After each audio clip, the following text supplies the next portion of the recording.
coopération internationale, c'est une des sources majeures du financement pour des pays en développement. Et le Burundi en a besoin, comme tous les autres pays en développement.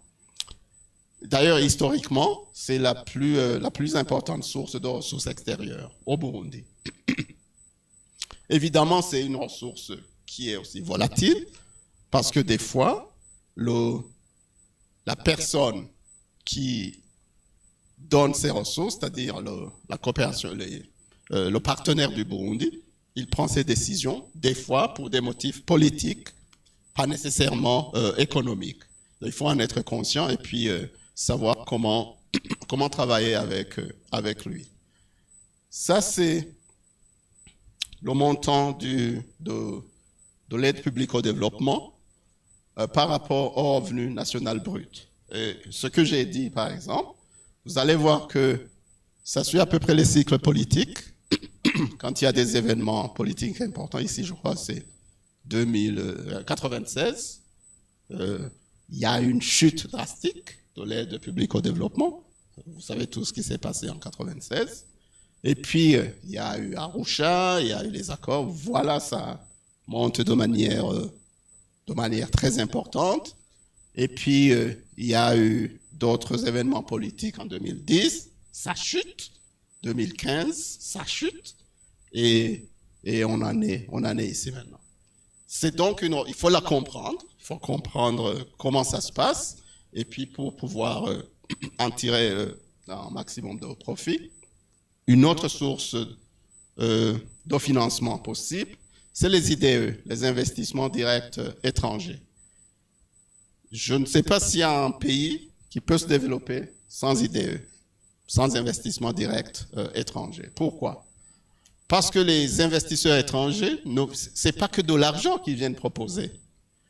Oui, il y a de l'argent, mais il y a aussi un savoir-faire. Ils viennent avec un savoir-faire que le Burundi n'a pas. Okay? C'est pas que le Burundi, même les États-Unis, ils importent du savoir-faire à travers les investissements directs étrangers. Il y a des modes de gestion modernes, peut-être que le Burundi n'a pas encore, qui viennent avec les IDE. Et puis il y a l'accès au marché.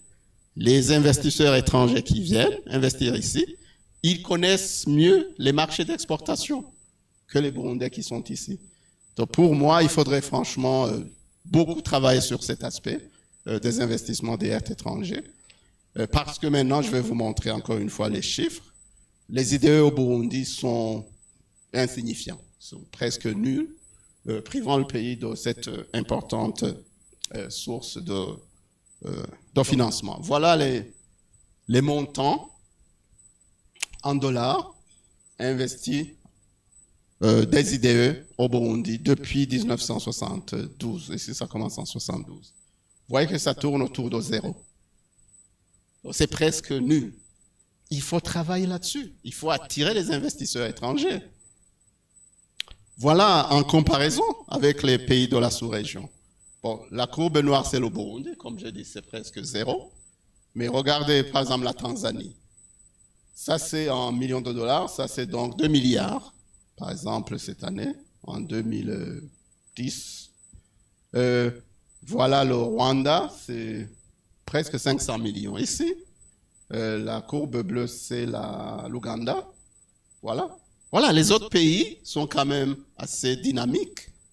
Mais chez nous, il n'y a pas...